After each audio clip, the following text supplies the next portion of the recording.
Et donc, voilà, grâce à Travelcar, on accède à l'aéroport. Et donc, c'est la thématique de ce débat. Donc, l'aéroport urbain, pourquoi les aéroports, quand ils sont apparus au début du XXe siècle, étaient dans des endroits à côté de la ville, dans des endroits où il y avait très peu d'habitations, de construction. Il s'est révélé que c'était des endroits d'attractivité, donc ils se sont beaucoup construits. Donc régulièrement, on les a déplacés, on les a éloignés. Et le phénomène d'attractivité est resté et les villes se sont développées, construites autour. Donc maintenant, on arrive à une situation, le trafic mondial est en train de croître. À la seconde où on se parle, il y a, à cette heure-là de la journée, c'est peut-être 2 décollages par seconde. Donc c'est quelque chose qui n'est pas prêt de cesser de croître, puisque de plus en plus on a envie de se déplacer, de voyager, de parcourir le monde, d'échanger, de commercer. Donc c'est une dynamique inéluctable. Pour voyager, le moyen le plus pratique et certainement à l'échelle de la planète le plus écologique, c'est l'avion, parce que les infrastructures ne sont présentes comme l'endroit où il décolle et à l'endroit où il atterrit. Par exemple, une ligne TGV, quand le TGV ne passe pas, la ligne, elle reste. Donc le paysage est impacté, les terres agricoles sont impactées. C'est pas le cas de l'aviation. Il n'en reste pas moins que donc on a une concentration de mouvements, donc de nuisances pour les riverains. Et l'envie, c'est d'accéder le plus facilement possible, le plus rapidement possible à l'endroit d'où on va partir en voyage.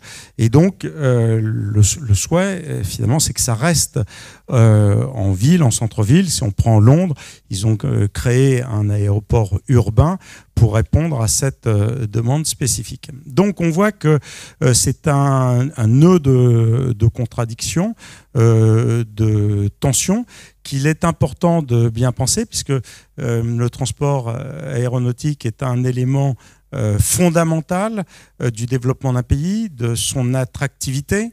Donc, que faire ? Et alors donc tout de suite, moi je vais me tourner vers Franck Gonadel. Donc je vais présenter nos intervenants. Donc je vais commencer par Léa Bodossian. Léa, elle s'occupe, elle est la secrétaire générale de l'ARC. C'est l'association Association Region Conference. Voilà, donc je le dis avec l'accent qui convient, je suis rassuré. Donc c'est une grande association en Europe sur les villes, les régions qui ont ce type d'infrastructure, donc ce qui représente à peu près le problème pour 70 millions de résidents. Victor Haïm, qui est le président de la CNUSAL, et cette institution indépendante qui travaille justement sur les problèmes des nuisances autour des aéroports pour trouver des solutions, pour trouver des médiations. On a un expert de terrain qui est Vincent Capo-Canelas, sénateur maire du Bourget et qui est un des spécialistes au Parlement français des problèmes de l'aéronautique, donc qui a un spectre assez large, assez global de toutes ces questions. D'une part, de la nécessité d'avoir des capacités aéroportuaires fortes et en même temps le fait que les nuisances doivent diminuer, ce qui est le cas historiquement, mais qu'il faut continuer à le faire. Et puis, Franck Gonadel, qui est le directeur général adjoint du groupe ADP, Aéroport de Paris, et qui est en charge des opérations aéroportuaires, et qui est le directeur de l'aéroport Paris-Charles de Gaulle, qui est l'aéroport capitale de la France. Alors, Franck Gonadel, l'aéroport urbain, puisque Roissy, quand ça a été construit, il n'y avait finalement, il y avait des villages, mais il n'y avait pas du tout cette densité d'habitation, de population. Alors que faire ? Bonjour à toutes et à tous. En fait, le système aéroportuaire francilien est finalement le bon exemple de ce que tu présentais, Max, sur l'évolution du système aéroportuaire à la lumière où celui-ci s'est développé. On a commencé par avoir le plus célèbre de nos aéroports, celui du Bourget, qui a commencé à se développer d'abord militaire, puis depuis civil. Puis à un moment donné, face à l'essor du trafic, il a fallu développer Orly. Orly, plutôt aéroport proche de la ville, et la ville s'est rapprochée de cet aéroport. Et puis après, les politiques, voyant ce développement aéroportuaire se faire, a décidé, les politiques ont décidé d'installer un aéroport plus loin de Paris, en considérant que, un peu de façon visionnaire, ils avaient implanté une infrastructure majeure pour les années 2000 et après, plus loin de ceux qui vivent, pour justement éviter d'avoir cette confrontation habituelle entre le bruit, les nuisances et le développement aéronautique. Puis on voit, année après année, malgré ce qui a pu être mis en place, finalement, une sorte d'urbanisation lente et continue se faire, y compris à Roissy. Et vrai, quand on regarde aujourd'hui les photos satellites des 30 dernières années, on voit que la ville s'est rapprochée de l'aéroport. Pour autant, on a essayé année après année, en même temps que ce développement se faisait, que l'urbanisation d'arrivée, que nos riverains se faisaient aussi entendre, de travailler à un développement le plus harmonieux possible.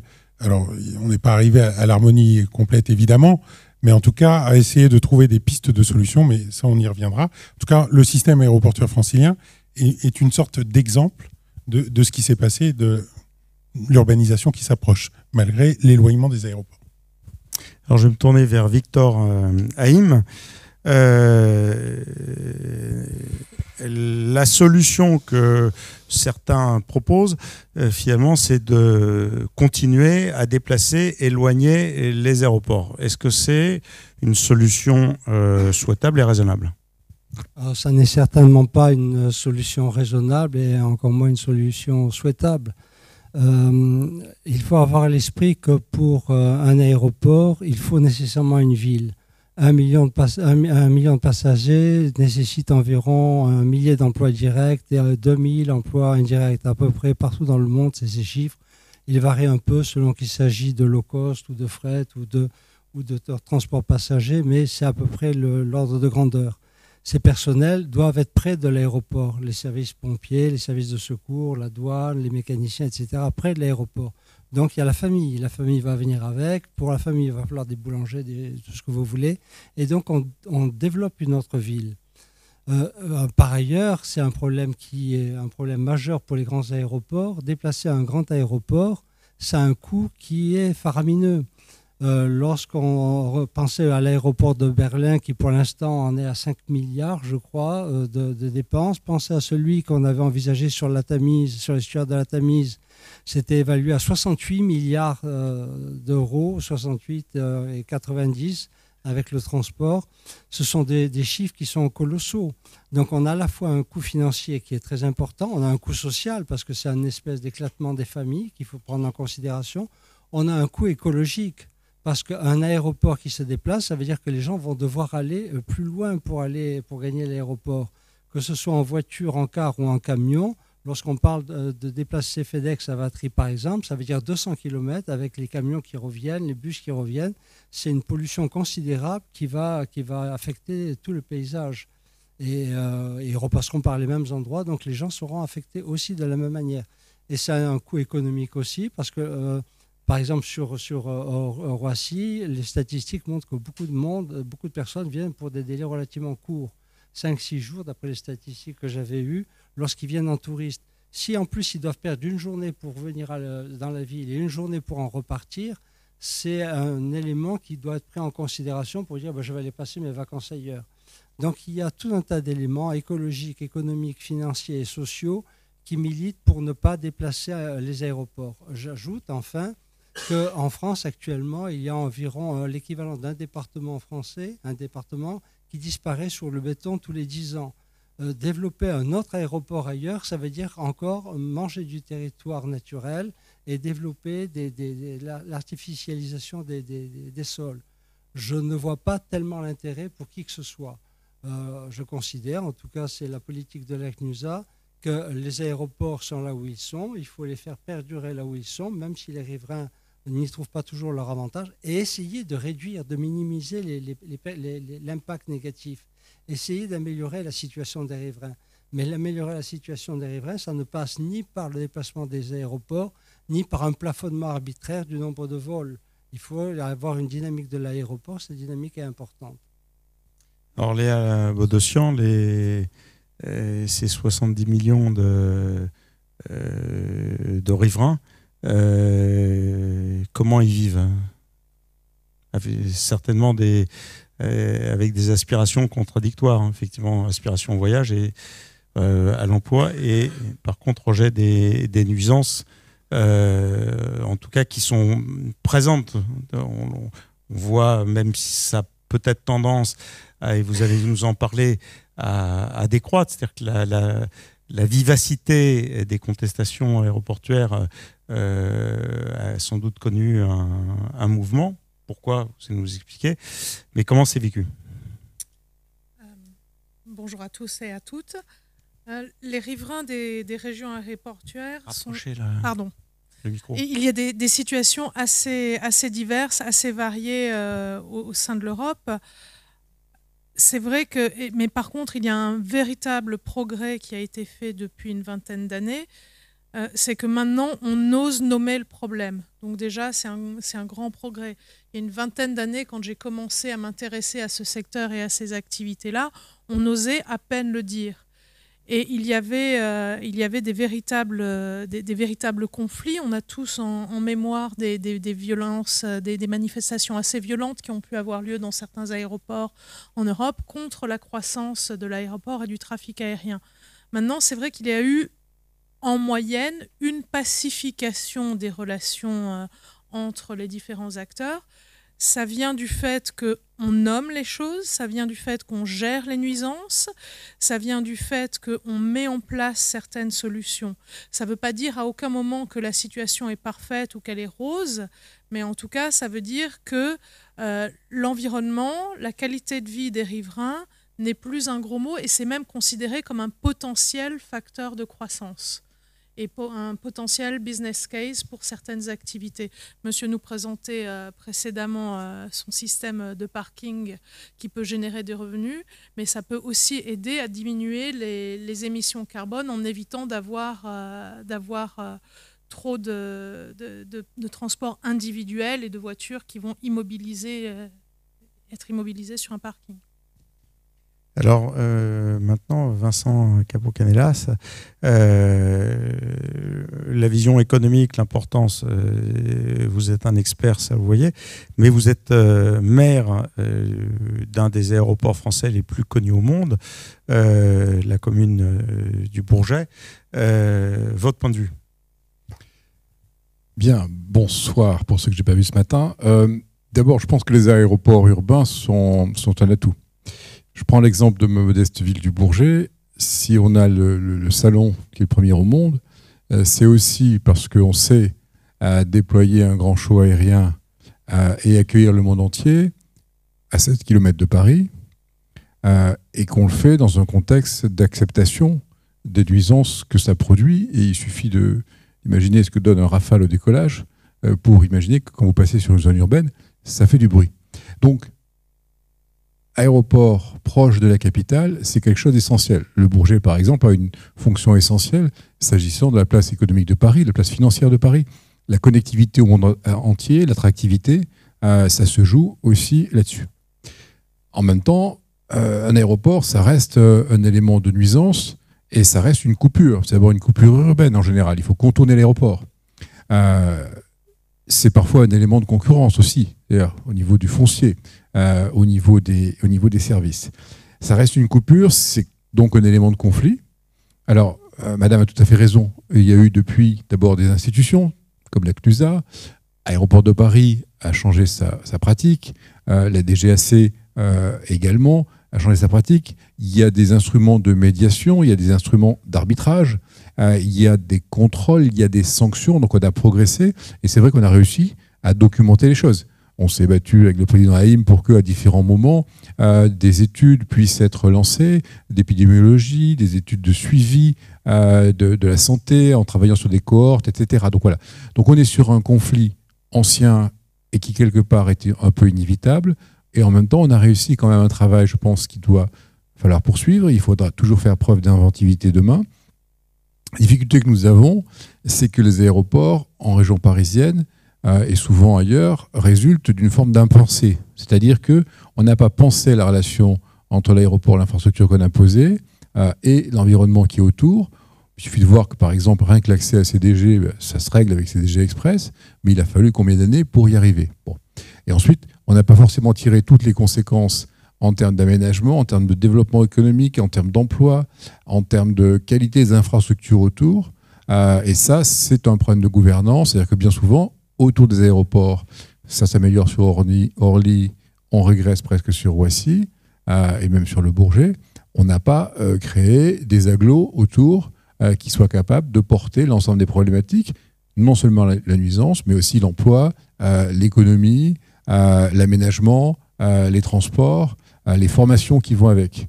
Voilà. Et puis enfin, dernier mot, on a aussi peut-être besoin de continuer à donner le cadre, c'est-à-dire qu'on a besoin du développement du transport, on est dans une économie de compétitivité et de concurrence, et la France a été pionnière dans ces domaines-là, elle a une place à jouer, il faut aussi qu'on arrive à le raconter. Il y a des institutions que Max connaît très bien, comme le musée de l'air et de l'espace, par exemple, au Bourget. Je sais qu'ADP fait des efforts aussi sur Roissy pour s'ouvrir, pour être un lieu aussi ressource. Ça doit compter. Travailler sur la nuisance, travailler sur l'aménagement, sur les transports. Il y a une globalité pour repenser, retisser peut-être le lien entre l'aéroport et la ville, ce qui me paraît être une nécessité aujourd'hui.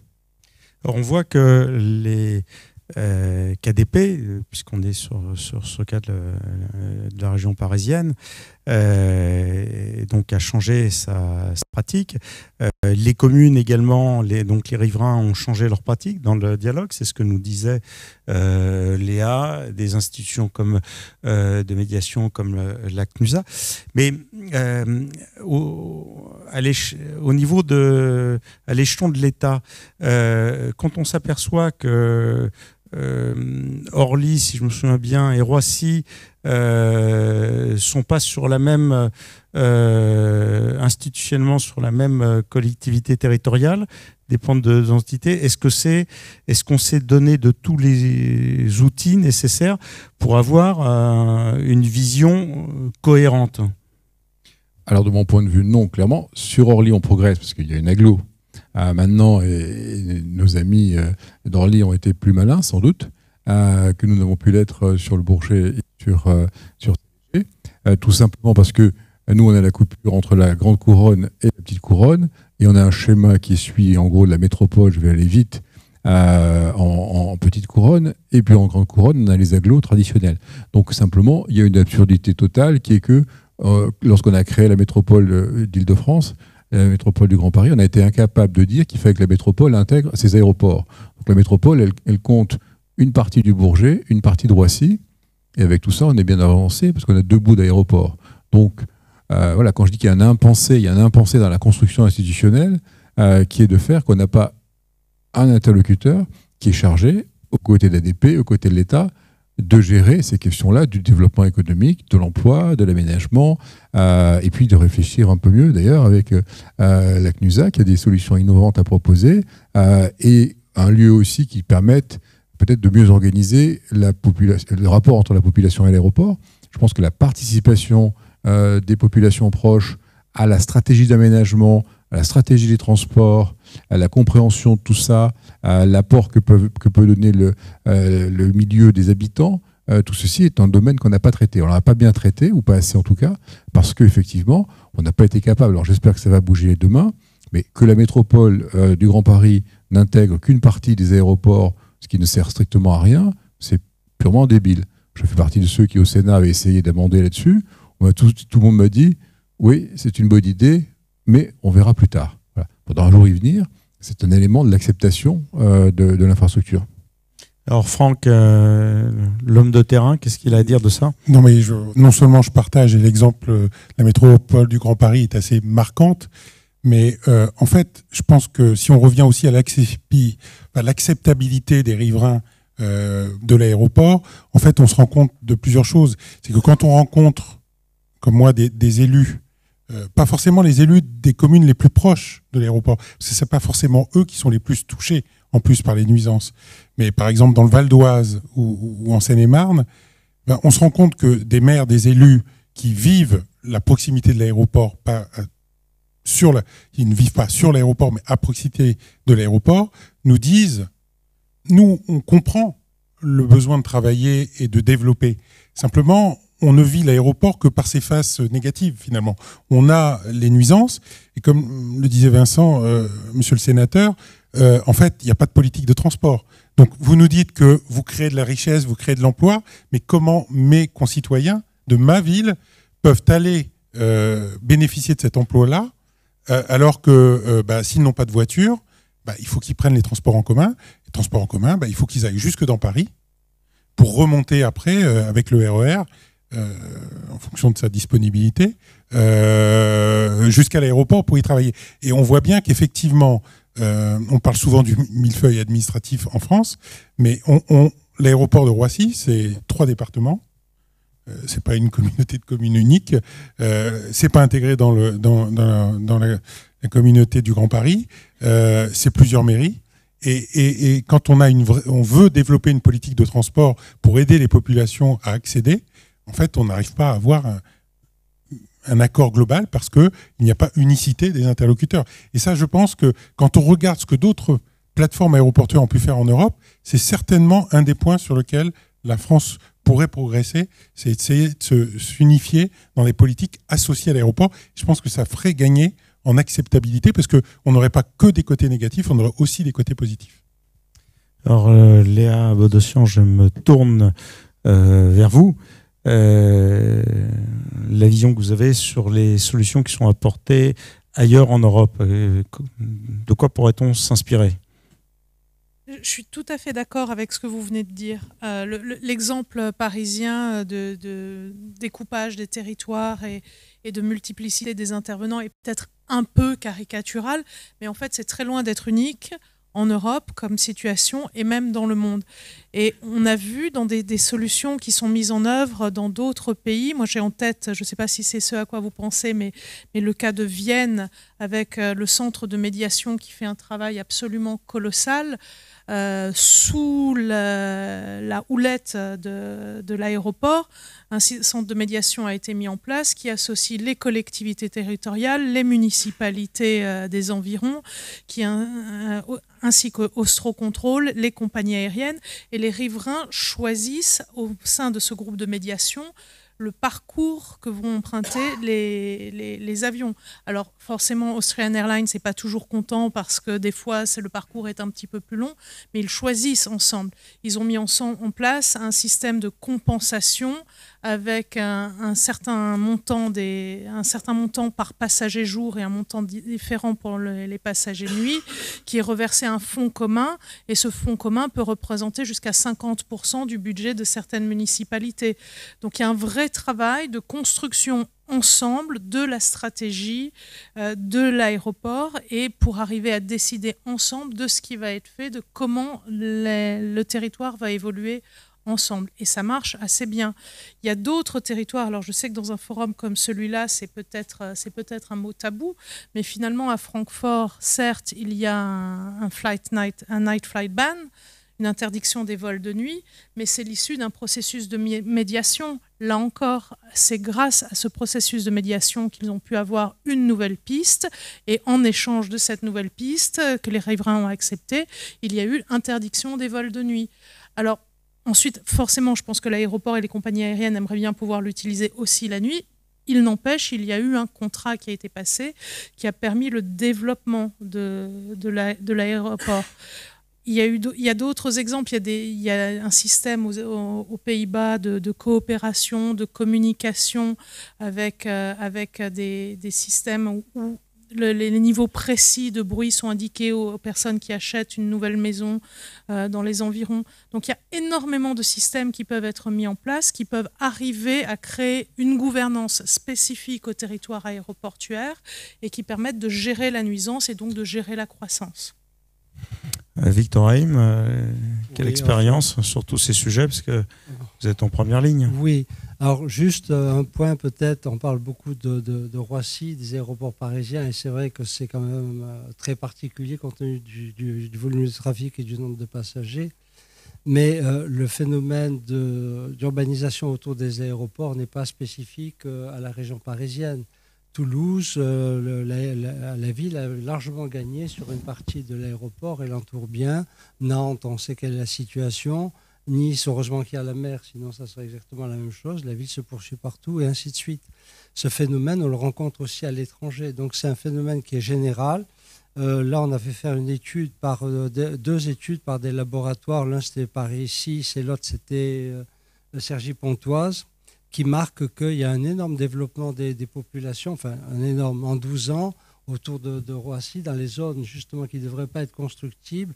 Vous avez 10%, 7% de population en plus. À Orly, c'est 10% et à Toulouse, 21%. C'est-à-dire qu'il y a un accroissement des populations dans des zones où normalement le droit de construire, de s'installer devrait être limité, voire interdit en zone B. Donc c'est un phénomène qui est quand même assez important, c'est un phénomène qui est général.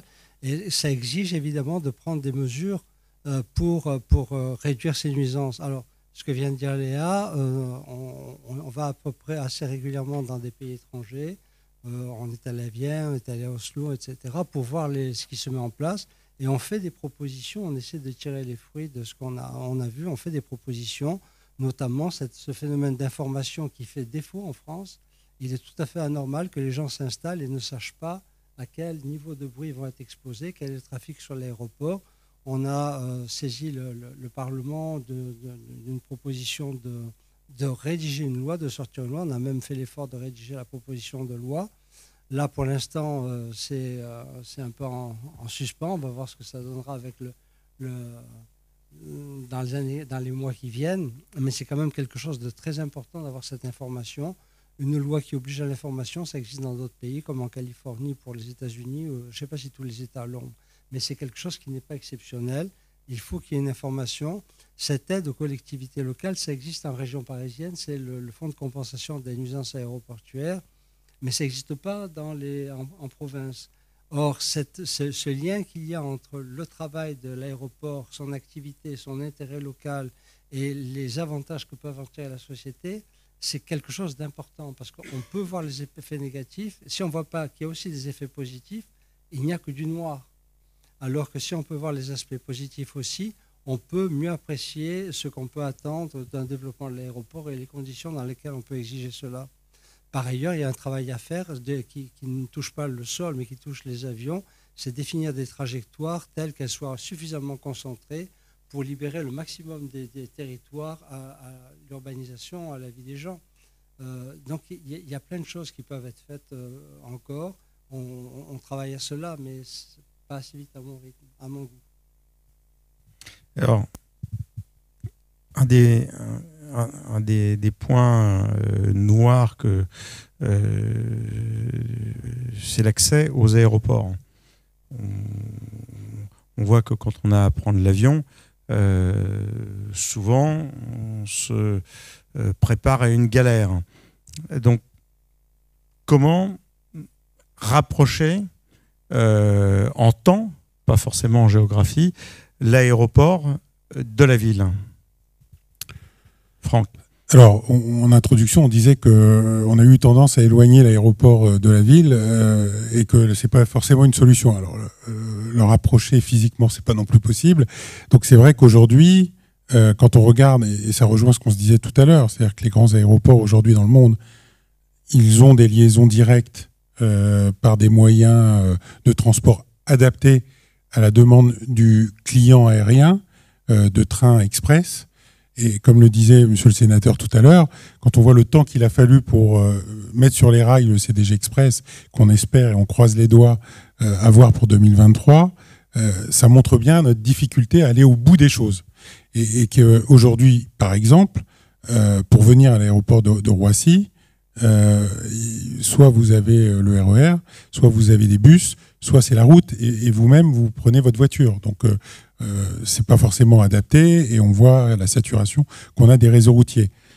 Et donc, on fait vivre finalement aux clients, passagers, la même chose qu'on fait vivre au personnel. C'est-à-dire qu'on n'a pas adapté l'infrastructure et les moyens pour rendre l'aéroport facile d'accès. Je dis pas proche, je dis facile d'accès, pour leur permettre de travailler ou de venir prendre leur avion, sachant que l'aéroport a par définition, et peu importe s'il y a un couvre-feu ou pas, des horaires, pour les personnels en tout cas, qui sont des horaires décalés et qui font qu'aujourd'hui, en tout cas principalement à Roissy, 80 ou 90% des personnels viennent par leur voiture particulière. Donc on crée de la nuisance à de la nuisance.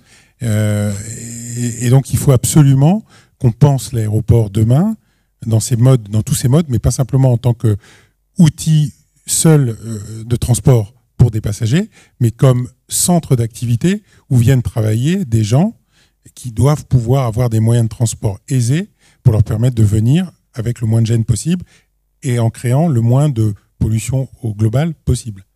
Donc les moyens de transport express et toute la mécanique des transports du Grand Paris qui sont en cours sont des réponses, qui sont des réponses tardives quand on sait qu'on a fêté les 45 ans de l'aéroport, quoi. Alors, je vais me tourner vers Vincent Capo-Canelas. Le premier pas, donc, on va avoir une facilitation pour accès à l'aéroport. Mais ce que vient de dire Franck, effectivement, c'est une partie du problème.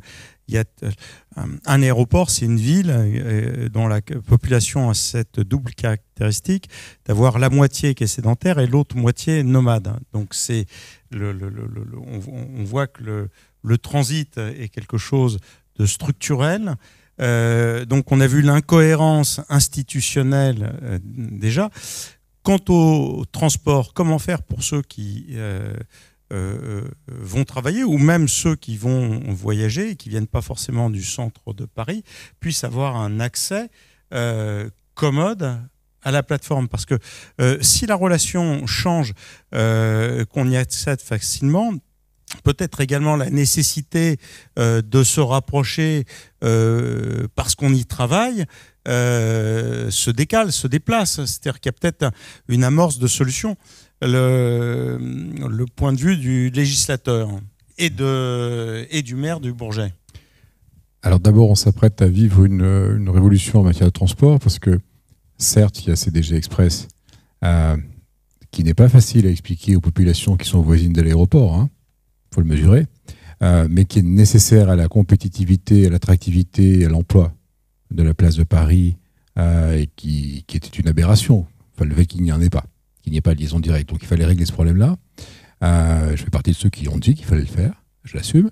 En même temps, on va développer la ligne 16 du Grand Paris Express, qui arrive pour 2023, qui arrive jusqu'en gare du Bourget RER. Et puis là, vous pouvez prendre la ligne 17, qui va vous amener, à l'aéroport du Bourget, puis deuxièmement, après, jusqu'à CDG.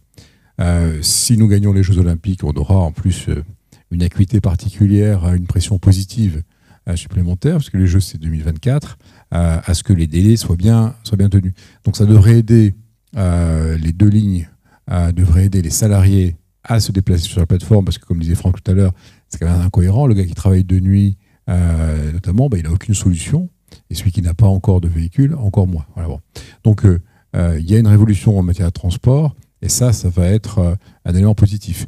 Moi, je prends souvent le RERB pour une raison simple, c'est que je suis maire du Bourget, et je vais au Sénat, donc je sors à Luxembourg, j'ai 6 stations à faire. Voilà, effectivement, je croise régulièrement des passagers qui sont avec leurs bagages aux pires heures, aux pires moments, et la situation du RERB reste inqualifiable encore aujourd'hui, quels que soient les efforts qui ont pu être faits et la bonne volonté des personnels de RATP et de SNCF. On n'est pas encore au bout du sujet. Donc voilà, il va falloir traiter la globalité de ceci. Il y a un sous-investissement en Ile-de-France qui est majeur, qui est un vrai problème. On aime se faire plaisir en construisant des lignes TGV partout en France, et on sous-investit en Ile-de-France en matière de transport. Donc voilà, je pense qu'aussi, si on arrive à montrer que les aéroports sont des éléments qui aident au développement des transports publics pour les populations qui sont voisines, on aura, me semble-t-il, fait un grand pas. Donc voilà, on progresse sur cette problématique-là, mais il y a un vrai sujet, et puis en même temps, il y a une partie qui relève du STIF en première couronne, il y a une partie qui ne relève plus du STIF lorsqu'on est en grande couronne, et donc il va falloir là aussi qu'on règle cette problématique sur les transports à proximité des aéroports franciliens. Léa, est-ce que pour donc les riverains, il y a des signes manifestes d'amélioration? Comment améliorer? Puisque quand on est près d'un aéroport, d'une part on l'a choisi, donc c'est quand même un élément, et vous l'avez dit tout à l'heure, la nécessité d'information, et je crois que ça va avec une des recommandations de la CNUSA, c'est-à-dire qu'on ne puisse pas ignorer la dimension des nuisances, parce qu'il y en a, même si elles se réduisent d'année en année, et d'autre part, où on en est, où est-ce qu'on peut placer le curseur aujourd'hui? Alors, je vais répondre à votre question rapidement, mais je vais aussi rebondir sur ce que vous avez dit, parce que c'est mon dada. Les riverains, la notion, c'est quelque chose qu'on entend beaucoup. Les riverains ont choisi d'être là, il faut qu'ils assument, ils ont acheté à moindre coût une maison. D'accord, c'est vrai. Pour autant, ça ne veut pas dire qu'ils ne souffrent pas. Et il est important de ne pas délégitimiser, merci, leur expression, et de dire qu'ils sont en tort, puisque c'est eux qui ont choisi de s'installer là. Il y a peut-être du tort, il y a peut-être de la raison, mais si on entre dans ce genre de dialectique, on ne va pas arriver à trouver de solution. Donc ça, c'est... Et il y a aussi le fait, et c'est là que je rejoins Vincent Haïm, il est... pardon. Victor, j'avais le bon V. C'est d'avoir des trajectoires resserrées de manière à limiter le nombre de personnes impactées. Ça, c'est très important. De suivre une règle de base qui est de ne pas exposer de nouvelles populations au bruit.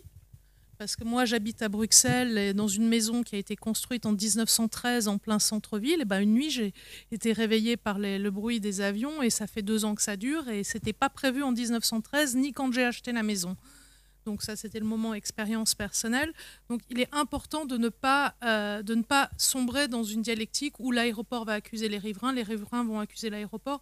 Et je suis heureuse qu'on sorte de ça, parce que ça, c'est vraiment la clé de toutes les solutions. Mais je voulais revenir sur ce que vous disiez sur l'accessibilité de l'aéroport et les transports en commun, parce que c'est exceptionnellement important, et c'est aussi l'une des clés de l'acceptation de l'aéroport dans son territoire. À l'aéroport, il y a certes les passagers, mais comme vous l'avez dit, et c'est là que je suis extrêmement reconnaissante, il y a aussi les gens qui travaillent à l'aéroport, et eux font le trajet tous les jours. Et ils travaillent, comme vous l'avez dit, en horaire décalé, ils travaillent de nuit. Et ce sont aussi souvent les emplois les moins bien rémunérés, parce que les moins qualifiés. Et donc, il y a une vraie question de justice sociale, de permettre aux gens qui ne disposent pas forcément d'un véhicule, leur permettre d'avoir accès à l'aéroport. Et vous faites à Paris, à Charles de Gaulle, un très beau travail avec Philéo, qui est un système de bus à la demande. Donc, c'est un élément qui est très important, puisque en donnant l'accès à l'emploi aéroportuaire, on va permettre à la personne d'être moins opposée à la présence de l'aéroport. Et ce qui est important aussi, c'est que l'emploi aéroportuaire aille aux personnes qui résident à proximité de l'aéroport. Parce que si l'emploi aéroportuaire va à quelqu'un qui habite à 150 km de là, il y aura d'autant plus de CO2, d'autant plus d'engorgement sur les routes, donc les passagers pourront y accéder moins facilement. Et donc on sera dans un cercle vicieux au lieu d'être dans un cercle vertueux. Et créer de l'acceptation, c'est essentiel, en partageant les bénéfices de l'aéroport. Vincent, le témoignage du maire. Oui, juste un mot sur ce que vous disiez sur la problématique des changements d'approche. Il y a une grande règle en matière de nuisances, et de nuisances aéronautiques en particulier, c'est que les progrès, et c'est normal, sont assez rapidement oubliés. C'est-à-dire qu'on ne se souvient pas forcément qu'avant, on entendait plus de bruit. Bon. Je prends un exemple, il y a un travail qui est fait quand même par les industriels, par les aéroports, le contrôle des autorités aussi. Et je salue vraiment le gros travail que fait la CNUSA et le président Haïm. Bon, voilà, on est sévère par rapport à tous les avions qui faisaient du bruit, etc. Bon, il y a un progrès aussi là-dessus. Bon. Mais c'est pas forcément ce qu'on retient aujourd'hui. On retient plutôt la nuisance nouvelle. Donc la première règle, c'est qu'en gros, le progrès s'oublie assez vite. On prend ce qui est positif, et c'est humain, ça. Hein. Okay. Par contre, celui qui subit la nouvelle nuisance parce qu'on aura changé les approches, voilà, lui, il s'en souvient pas. Il se souvient surtout qu'avant, il n'avait pas de bruit, et puis que maintenant, il en a. Donc ça nous rend très humbles et très modestes, et c'est particulièrement difficile. C'est vrai que quand vous fixez la règle de dire qu'il ne faut pas qu'il y ait de nouvelles zones survolées, pour le coup, ça rend assez difficile hein, le travail qui est extrêmement complexe en Île-de-France, toutes les problématiques de contrôle aérien, etc. Et c'est pas évident. Hein, voilà, bon. Mais c'est sûr qu'il nous faut naviguer avec ces deux bornes-là. Hein. Ceux qui ont des nuisances supplémentaires n'en veulent pas, et ils ont bien raison. Et ceux qui ont eu un progrès, bah, on les entend un petit peu moins, mais ils sont toujours exigeants et c'est légitime. Hein. Juste pour compléter, s'il y avait besoin, je pense qu'effectivement, quand on regarde un peu les travaux qui ont été menés par l'aviation civile et les compagnies aériennes dans le cadre du Grenelle de l'environnement il y a quelques années et de changement de trajectoire, c'est vrai qu'il y avait eu un gros travail de replanification des trajectoires du système aéroportuaire francilien en essayant de... Alors ça a été traduit comme une opposition de nouveaux survolés par rapport à des anciens, mais il y avait un vrai travail, ça je tiens à le dire, pour essayer en tout cas de limiter la gêne subie par des riverains avec des bruits très importants. Et c'est vrai, ça générait des bruits beaucoup moins importants pour une autre type de population. Et c'est un équilibre très difficile, très, très instable à trouver, parce que c'est très difficilement audible, sans faire de mauvais jeu de mots, d'expliquer à des gens qu'ils vont être survolés, ils vont entendre un peu les avions, mais c'est pour le bénéfice d'une population qui était très gênée avant. Mais moi, je regarde quand même que dans les discussions que nous avons, et en particulier dans les commissions consultatives environnement avec la CNUSA, des propositions sont faites de l'ensemble des acteurs vis-à-vis des industriels, des compagnies aériennes et puis des aéroports pour essayer de trouver des idées. C'est comme ça qu'on a été capable de lancer des projets de transformation de type avion, du type A320, où on s'était aperçu qu'en manquant une trappe, voilà, on générait un bruit parasite qu'on pouvait éliminer en modifiant l'avion. Voilà, c'est des petites mesures qui peuvent apparaître comme modiques, mais qui montrent que les gens se parlent. Et je rejoins ce que vous disiez tout à l'heure. Quand on commence à dire les choses, à se parler, à s'entendre et à essayer de trouver des solutions, eh bien, on amorce un travail qui est vertueux et qui n'est plus d'une opposition systématique, quoi. La vision, le rôle de la CNUSA dans les étapes à venir? Oui, je suis assez sensible à tout ce qui vient d'être dit et qui rejoint un peu les préoccupations de la CNUSA sur la concentration des trajectoires et aussi ce que vous disiez, monsieur le député, monsieur le sénateur maire, sur la diminution de la nuisance. Je voudrais donner qu'à deux chiffres peut-être. En 1978, un B737 47-200 qui développait 300 tonnes, oui, inondait sur 24 km², 85 décibels. Le A380, avec 500 tonnes, inonde du même niveau de bruit 4 km². Sur les 40 dernières années, on considère que la diminution de la nuisance sonore est de l'ordre de 90% par rapport à ce qu'il y avait avant. C'est-à-dire qu'en fait, les avions sont beaucoup moins bruyants, mais comme vous disiez, les gens oublient un peu le passé et sont très attentifs au présent. S'agissant des concentrations de trajectoires, il va de soi qu'on ne peut pas avoir des trajectoires qui se concentrent jusqu'au bout, faire tout le tour du monde et revenir au même point. Donc on demande, nous, que cette concentration des trajectoires soit assurée jusqu'à ce que les avions aient atteint grosso modo 2000 pieds, 700 mètres pour arrondir, et après qu'ils puissent se disperser, parce que là ils sont à une hauteur sol suffisante pour être peut-être un peu gênant, mais pas nuisant. C'est important. Cette évolution des trajectoires, ces changements de trajectoire, nous on a mis un avis favorable quand il y avait le relèvement de l'interception de l'ILS de 300 pieds, donc grosso modo 100 mètres, parce qu'il y avait d'autres populations qui étaient survolées, mais à un niveau un peu plus élevé. Donc les nuisances étaient moins fortes, et ceux qui autrefois étaient survolés très bas n'étaient plus survolés à ce même niveau. Donc quand on fait le total, on avait un gain en diminution de nuisances pour une population globale. On n'est pas du tout défavorable à un changement de trajectoire, mais il faut que ce changement de trajectoire se traduise par un gain, soit moins de population survolée, soit peut-être plus, mais à un niveau plus haut, donc moins de nuisances. Donc toutes ces petites choses qui relèvent un peu de la technique aéronautique et qui ne posent pas de vrais problèmes, puisqu'une concentration, au contraire de la dispersion, on a une ligne, on peut plus facilement assurer la sécurité, c'est un gain. J'ajoute qu'un élément de gêne, on a vu ça dans un laboratoire danois, à hauteur du tiers, grosso modo, c'est lié à la peur de la chute de l'avion, peur inconsciente. Et donc, c'est ce qui entraîne la gêne. C'est la raison pour laquelle il y a moins de réclamations des gens qui habitent près des aéroports que des gens qui sont un peu plus éloignés. Parce que ceux qui habitent près des aéroports, il y a une continuité du bruit. Il est quasiment permanent. Et donc, il y a une accoutumance qui se fait. Les riverains d'Orly, ceux qui sont en zone A d'Orly, il y a environ 230 logements, ils ne veulent pas partir, alors que la CNUSA propose que l'aéroport soit obligé de leur acheter leur maison pour qu'ils puissent partir pour des problèmes de santé. Mais ils ne veulent pas partir. Ils sont habitués, ils sont là, ils sont très bien.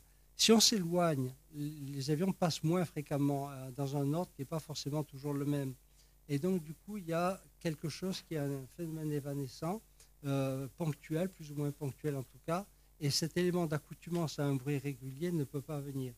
Là, il peut y avoir un peu plus de réclamations. Donc vous voyez, il y a des phénomènes psychologiques à prendre en considération, et en grande partie, la concentration des trajectoires permet de réduire cela. Je crois que ce sont des éléments qu'il faut avoir à l'esprit pour essayer de voir des procédures qui permettraient de réduire les nuisances sur les riverains. Merci. Maintenant, je vais me tourner vers la salle. S'il y a des questions, puisque vous avez 4 très bons connaisseurs du sujet. Si vous avez des questions, allez-y, puisque ça va être notre séquence de clôture. Si tout ce qui a été dit vous a semblé clair et convaincant, eh bien, je vous inviterai à rejoindre l'un des prochains débats. Question, monsieur? Oui, le micro arrive. François Lamy, Filimage. Est-ce que la prolongation de la ligne 14 vers Orly ne va pas créer une spéculation immobilière à Orly, justement?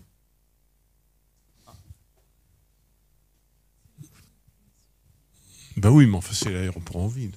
Alors je ne sais pas si je suis le mieux placé pour en parler, mais je vais essayer de tenter de vous répondre. Il est clair que plus vous avez de moyens de transport faciles qui alimentent un territoire, plus ce territoire devient intéressant et plus des gens, soit des particuliers, soit des entreprises, ont envie d'y aller. C'est sûr, voilà. Donc il n'est pas impossible que ça ait un impact sur le prix, mais je pense que si on pense à ça, on ne fait plus rien. Donc il faut absolument que, encore une fois, on apporte des réponses de moyens de transport à des zones qui aujourd'hui sont assez mal irriguées, et ça permettra de toute façon d'alimenter le territoire de façon beaucoup plus facile, et donc ça améliorera la vie de tout le monde. Vincent ?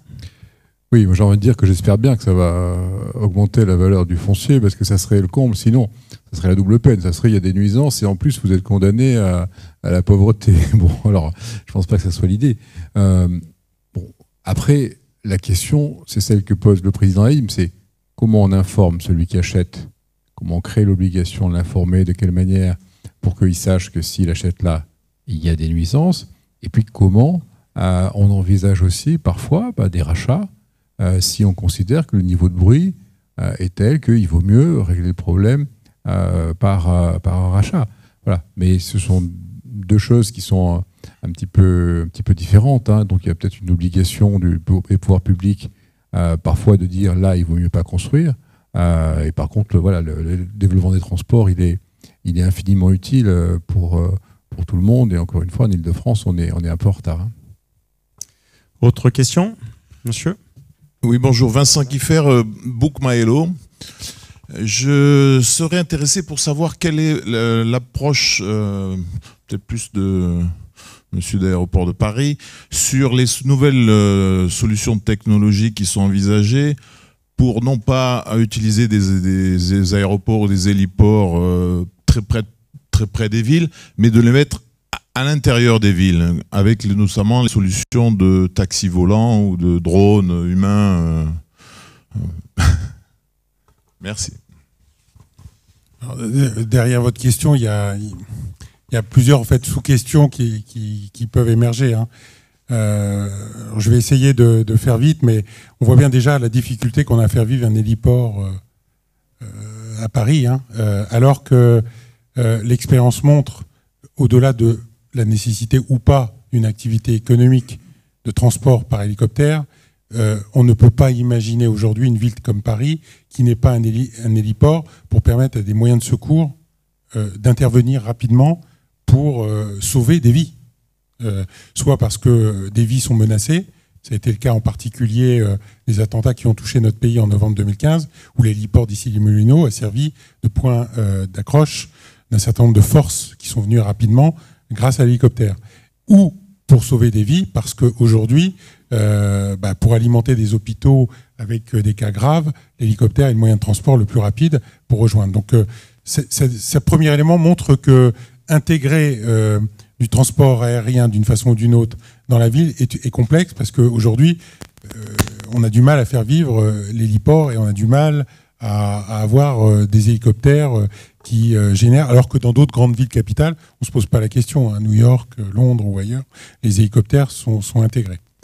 Après, le reste, c'est toujours un difficile équilibre entre trajectoire, risque contre du terrorisme ou d'attentats, capacité à pouvoir faire sans risque pour les populations survolées. Donc, toutes les nouvelles technologies de drones et autres posent ces questions-là.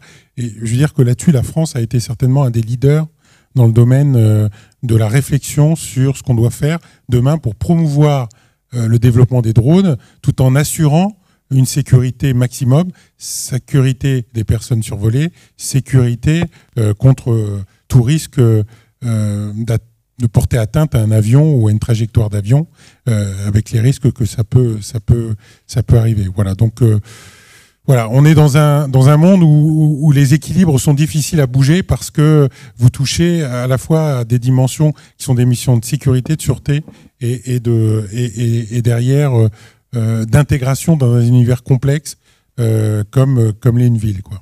Oui. On peut peut-être ajouter en réponse à votre question que déplacer un aéroport pour le mettre en centre-ville, déjà pour le mettre plus loin, ça reviendrait, je vous ai dit tout à l'heure, les ordres de grandeur des prix, ça reviendrait une fortune. Là, ça reviendrait sans doute encore plus cher, puisqu'il y a des procédures d'expropriation. On peut ajouter que finalement, ce n'est pas utile de faire ça.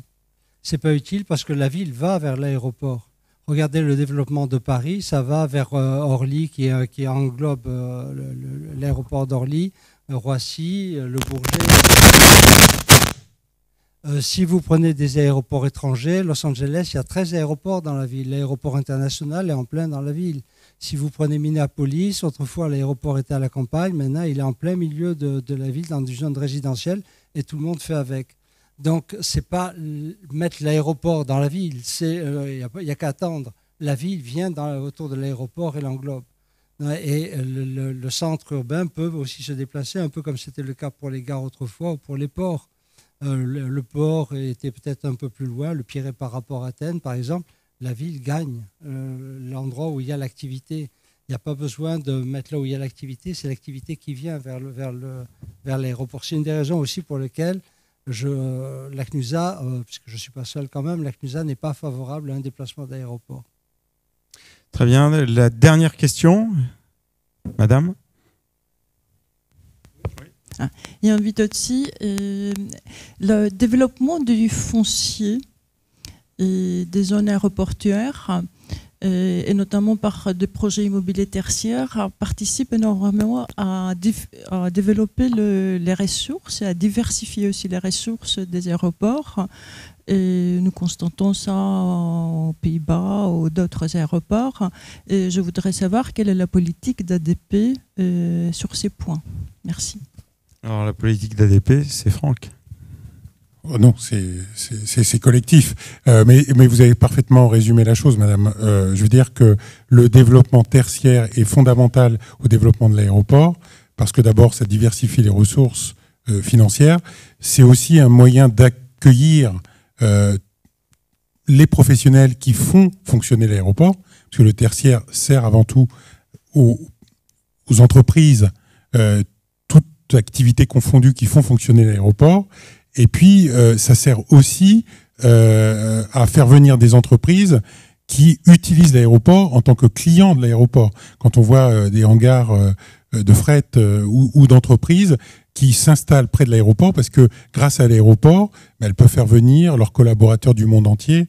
Et c'est pour ça que de plus en plus, on voit l'aéroport pas simplement comme une zone d'arrivée et de départ des avions, mais comme une ville aéroportuaire. On en parlait, la ville vient à l'aéroport, mais il y a une ville aéroportuaire sur l'aéroport, parce que Roissy, c'est 86 000 employés qui font fonctionner directement l'aéroport.